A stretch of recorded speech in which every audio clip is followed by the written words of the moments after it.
Air travelers say RwandAir's launch of the Kigali Bangui route is a great opportunity as it will facilitate trade relation, and find opportunities for investment between Rwanda and Central African Republic.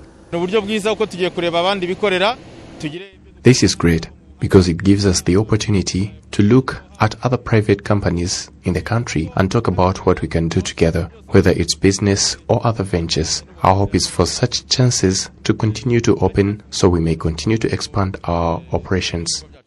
The advantage is that before, to go from Kigali to Bangui would take maybe 15 hours. So now we can do it fast and it's safer and it will be easier to do it more frequently. Deputy CEO of RwandAir, Silva Munyaneza, says the main objective is to facilitate trade between Central African Republic and Rwanda. It's a flight that is aimed at opening a new route, a new destination with high opportunities in terms of doing business between our countries. Our main target is business. It is to open up a new route that is going to promote the business between Rwanda and Central Africa.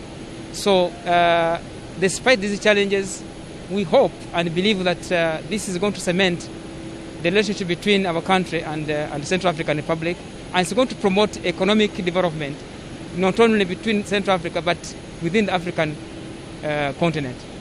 Rwanda's first commercial flight to the Central African Republic carried some government officials accompanied by 38 members of the private sector to meet with their counterparts in the Central African Republic to discuss bilateral relations and trade opportunities between the two countries, as explained by the Minister of Infrastructure, Ambassador Claver Gatete.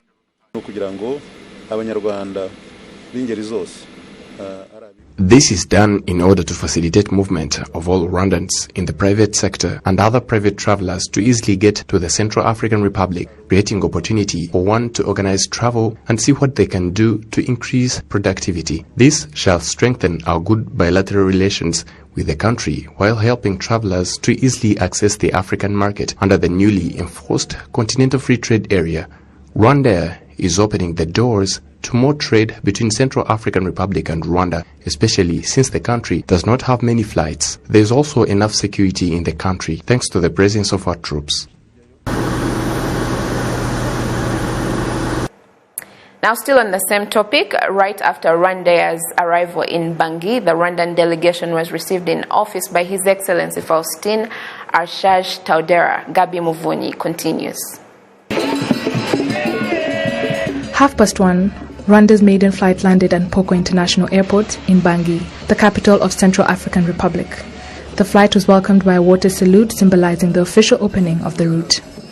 Central Africa's Transport Minister Arnaud Dubai Abazene says he is pleased with President Paul Kagame for his role in the launch of the route. He also commended Rwanda's contribution in restoring peace in the country, which has been at war for many years. Votre pays, sans façade maritime, comme le nôtre. Even though our country is landlocked, we have shown the world that it's not an obstacle which prevents us from being amongst the fastest growing countries. Brothers and sisters, we are proud of your country, and it has set an example for other African countries. L'exemple de votre pays a fasciné tous les autres pays africains. Following the inauguration ceremony held at the airport, Minister of Infrastructure Gatete Claver and Minister of Trade and Industry Hakuziyaremye Soraya were received by Central African President Faustin Archange Touadera in his office. President Touadera also met with some of the traders and investors from Rwanda. On January 8, 2021, the Minister of Foreign Affairs of Rwanda, Dr. Biruta Vincent, delivered President Paul Kagame's special message to his car counterpart, President Touadera. Following his visit, the Central African Republic's Ministry of Foreign Affairs announced that RwandAir will embark on the Kigali-Bangui route. Rwanda and Central Africa have signed a number of military and trade agreements, in addition to the troops on the peacekeeping mission since 2014. Through the agreements between both countries, Rwanda sent a peacekeeping force to Central Africa during the presidential elections that took place last year.